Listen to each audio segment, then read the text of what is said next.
आदाब नमस्कार। आज हम मौजूद हैं मुस्तफाबाद की दिलशाद मस्जिद पर, जहां पर इस्लाम ब्रह्मपुरिया जो है अपना कुछ कह रहे हैं देशवासियों के लिए। जो हमारा लोकतंत्र है, जो हमारा जनतंत्र है, जो हमारा संविधान है, वो जो संविधान हमें इजाज़त देता है वोट करने की, वोट का अधिकार हमारा संविधान देता है, जिससे हम अपना नेता चुनते हैं। इसी वोट से हम अपने गांव का प्रधान चुनते हैं, इसी वोट से हम अपना विधायक चुनते हैं, इसी वोट से हम अपना एमपी चुनते हैं। और यही वोट की ताकत है जो प्राइम मिनिस्टर चुना जाता है, और इसी वोट की ताकत है जो देश का राष्ट्रपति चुना जाता है। ये वोट हमारा चोरी हो रहा है, हमारे देश की जनता का वोट चोरी कर रही है भाजपा सरकार। लेकिन किसी में ताकत नहीं आई। लेकिन एक आवाज़ निकली, श्री राहुल गांधी जी ने चोरी के खिलाफ, वोट चोर गद्दी छोड़ के खिलाफ एक मुहिम चलाई, और बिहार की जनता ने एक बड़े जन सैलाब में आकर अपने लीडर, देश के लीडर, कांग्रेस पार्टी के लीडर, हमारे लीडर श्री राहुल गांधी जी का साथ दिया और देश को एक मैसेज दिया। ये चिंगारी वही है जो बिहार से चली है, अब ये दिल्ली में आई है।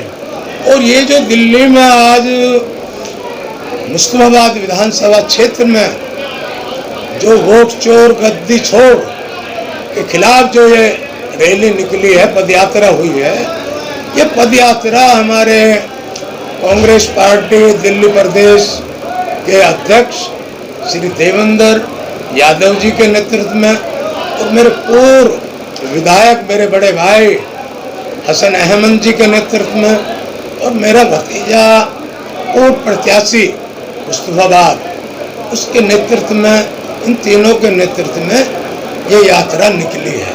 क्या मैसेज आएगा इससे? मैसेज क्या जाएगा सर? देखिए, मैसेज की बात में मैं करूँगा। सबसे पहले इस ये यात्रा का जो मैं श्रेय दूंगा अपने मुस्तफाबाद की जनता को दूंगा। मेरे मुस्तफाबाद के बड़ों ने, मेरे मुस्तफाबाद के मेरे भाइयों ने, मेरी मुस्तफाबाद की मेरी बहनों ने, मेरे मुस्तफाबाद के मेरे बच्चों ने 10 दिन से लोग मेहनत कर रहे थे। क्यों कर रहे थे? हमारी कोई आवाज़ उठा रहा है तो हमें उसकी आवाज़ में आवाज़ बनना चाहिए। हमें राहुल गांधी जी के हाथों को मजबूत करना चाहिए, हमें कांग्रेस पार्टी को मजबूत करना चाहिए। और जो हमारी लड़ाई राहुल गांधी लड़ रहे हैं, लोकतंत्र की, जनतंत्र की और हमारे संविधान की, ये लड़ाई तो हमारी है। राहुल जी का वोट नहीं कट रहा, राहुल जी का कोई कुछ करने वाला नहीं है, लेकिन वो लड़ाई देश की लड़ रहे हैं, गरीबों की लड़ रहे हैं, और बेरोजगार की आवाज़ लड़ रहे हैं। और जो दबे कुचले लोग हैं, उनकी अगर आवाज़ कोई आज बने हैं वो राहुल गांधी बने हैं।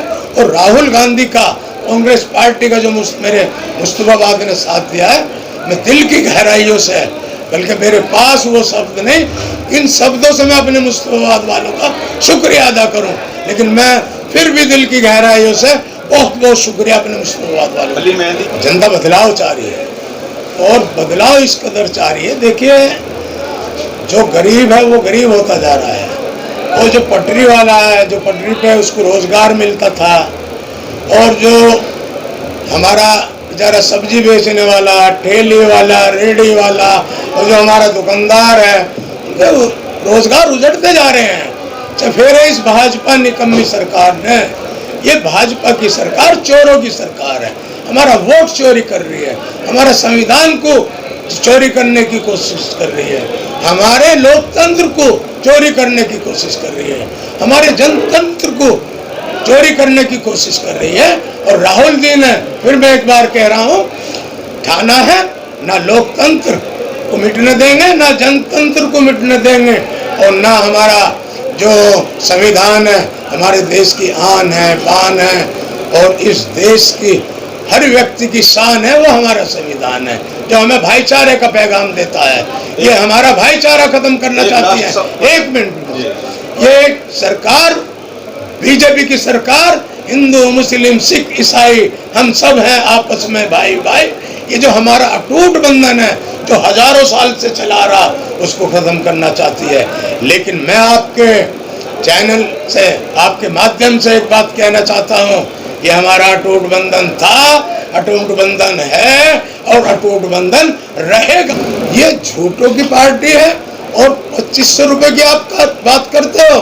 15 लाख का ऐलान, 15 रुपए किसी के अकाउंट में नहीं आए, बल्कि उल्टा गरीबों से इस 15 लाख का झांसा देकर और 500 रुपए के अकाउंट खुलवाए और गरीबों के 500 रुपए सरकार निकम्मी खा गई। ये चोरों की सरकार है। जी, एक अभी नया अधिवेशन पास हो रहा है बिल भाजपा का, जो 1 महीने से जेल में पहुंच चुके हैं, उनको टिकट नहीं दिया जाएगा, उसके बारे में आप क्या कहेंगे? देखिए, टिकट नहीं दिया जाएगा, लेकिन अगर सरकार इतनी सच्ची है, ये बीजेपी के लोग इतने सच्चे हैं और ये कौन सी वॉशिंग मशीन में धुले हुए हैं, अगर ये धुले हुए हैं, योगी जी पे कितने मुकदमे थे, अपने मुकदमे खुद खत्म कर रहे हैं सीएम बन के। ये किसको क्या मतलब टिकट की बात करते हैं? ये कौन से इंसाफ की सरकार बात करती है? ये हिंदू से मुसलमान को लड़ाने की बात करती है, ये इंसाफ की बात नहीं करती। किसान से गरीब को लड़ाने की बात करती है, ये इंसाफ की बात नहीं करती। वो हमारा अधिकार चोरी हो रहा है, आप उस पर बात कीजिए। हालात होते हैं, लेकिन हालात सुधरे हैं और कांग्रेस सरकार की तरफ जा रही है और इंशाअल्लाह 2027 से पहले सरकार, क्योंकि लंगड़ी सरकार चल रही है केंद्र में, हो सकता है 2026 में बीजेपी की सरकार गिरे और देश के प्राइम मिनिस्टर श्री राहुल गांधी हो। मेरा एक सवाल है कि केजरीवाल जी झूठ बोलते हैं और बीजेपी की बी टीम है। जो जमीन कौन सी तलाश करेगी कांग्रेस? क्यों करेगी? 452 सीट इस देश ने कांग्रेस को दी है। जमीन तलाश तो केजरीवाल को करनी पड़ेगी, आम आदमी पार्टी को करनी पड़ेगी। पंजाब हारने जा रही है आम आदमी, मुश्ताबाद विधानसभा की बात, दिल्ली हार गई, मुश्ताबाद विधानसभा की बात हो रही है, स्टेट की बात कर रहा हूँ। मुश्ताबाद की बात तो इंशाल्लाह, देखो बात सुनिए, मुश्ताबाद में कांग्रेस थी, है, रहेगी। देश में केजरीवाल का वोट था, वो भी कांग्रेस का वोट था, अब वो पलट के वापिस आया है, अब वो कांग्रेस पे जाएगा।